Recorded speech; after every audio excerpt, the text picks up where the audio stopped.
Swordfish is an absolutely fantastic fish. It's pretty common. The price point isn't too bad. What I'm going to do is grill it up, serve it up Sicilian style with a nice little tomato sauce over the top. It's going to be delicious. You're going to love this recipe.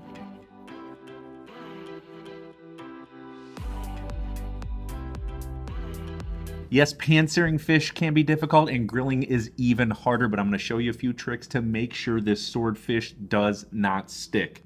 This is a very simple recipe to serve up to guests or even a fantastic weeknight meal for the family. We're going to knock out a little bit of prep first. Sound good? Let's cook. I have a half shallot left over from another recipe, so what I'm going to do is just simply remove that outside peel. And then what I want to do is julienne this shallot. What you do is just start over on one side and simply thinly slice over until you get to the other side. If you don't have access to a shallot, a red onion will suffice as a substitute for this, no problem. Once you're done slicing, set it to the side in a bowl. And now I've got some garlic cloves, and you're not going to believe it, but I'm not going to run these through a garlic press. No, I'm going to thinly slice them. So remove the end of the garlic, and then please be careful, tuck those fingers in. We are going to thinly slice these as thin as we possibly can. Think Goodfellas when they're in the prison and slicing the garlic cloves with the razor blade. Exact same process here, only obviously we're going to use our knife. So go ahead and thinly slice those. You can use 6 or 7, completely up to you. If you like garlic, maybe do 7. Again, up to you. Set that to the side.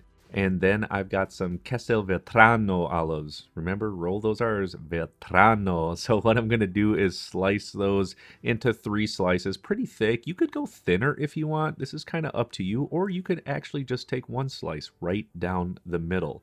Feel free to get creative here. Again, we are going to set those to the side. And then I've got some cherry tomatoes. What I want to do here is slice them in half. If you don't have cherry tomatoes, you can absolutely use teardrop or even regular Romas or vine-ripe tomatoes. Just cut them down to about the size of a half-sliced cherry like I have here.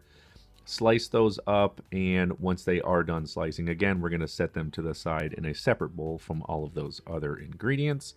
And now I've got some pine nuts. These are optional, but I do feel they add some fantastic flavors to this dish. But we do need to toast them up. So we're going to add them to a pan. We're going to turn the heat just down to low. They don't need more than that because they will cook very, very quickly. So what you want to do is come back every 20 or 30 seconds or so and give them a quick shake in the pan. If they sit any longer than that, they can burn very, very easily. What you're looking for is a light brown, just like these. This is absolutely perfect. So remove the pine nuts. We're going to set them to the side in a small bowl. You're going to need a spatula because they're going to want to stick a little bit. No problem. They're just continuing to toast. Now put that pan back on the burner. We are going to add in some olive oil. We are going to bust the heat up to medium high. After about a minute or 2 of the oil heating up, we're going to add in our thinly sliced shallots. What we're trying to do is a quick saute, maybe 3 to 4 minutes or so. We want to get them browned up. We're not looking for some crazy slow roast caramelization here. This is a quick topping sauce for our swordfish. Once they are to this consistency, we're going to add in the garlic. And remember, garlic cooks so incredibly fast.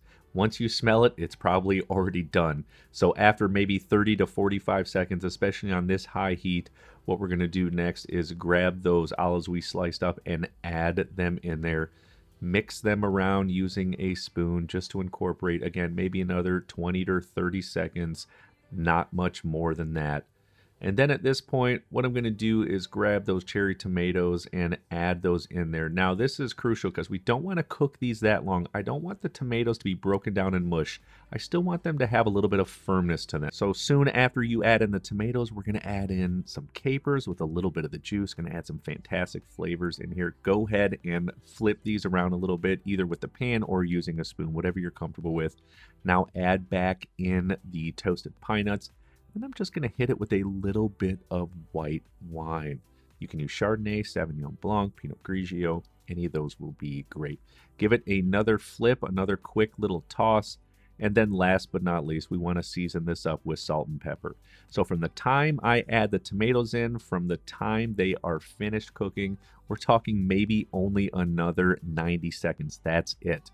We are going to turn the heat off, set them to the side. This will be totally fine for when our swordfish is done. And speaking of swordfish, go ahead and pull out your fresh swordfish. I've got 4 thick, large fillets here. The skin is on. Mature swordfish do not have scales. They have skin. It's going to help seal in the juices. And be sure to pat this dry on both sides with a paper towel. If you don't know how to do that, be sure to check out my scallops video. Now what I want to do is add on some olive oil. Now using a pastry brush, your hands with a glove on, which is what I'm doing, want to rub it down on both sides with olive oil. This is going to help for it not to stick to the grill, in addition to making sure they're very dry before you add the olive oil with the paper towel. Super important here. Huge crucial step to making sure it doesn't stick. Now I want to season both sides with salt, fresh cracked black pepper. These are pretty thick, so you want to generously season these just to make sure you get enough seasoning on them. Then we're going outside to a very hot grill. It's preheated in between 450 and 550 degrees Fahrenheit. Swordfish actually cooks pretty quickly, so lay the swordfish right onto the grill. All of the fillets at one time. Do not stagger cooking at all. They'll be all done at the same time once they are finished cooking, so there's no need to wait a little bit and add some of the thinner slices on, nothing like that.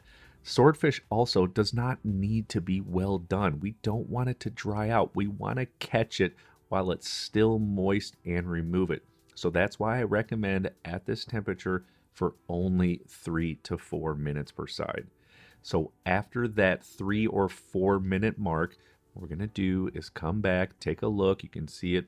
Flip that swordfish over. You got a nice grill mark on here. If you wanted to turn it again for a quick second to get that perfect 90-degree grill mark, totally up to you.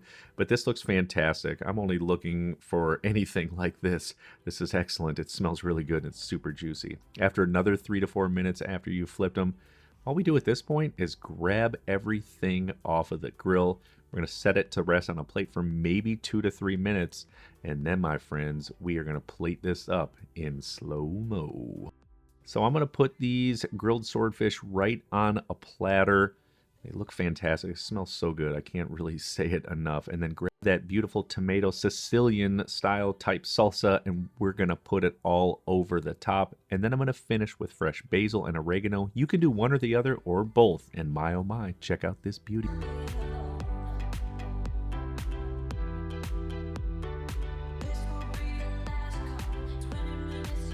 Such an incredibly easy to make dish, and it's all about those techniques, my friends. Making sure that your fish is dry, it's coated in oil, and your grill is hot enough and preheated so that it does not stick.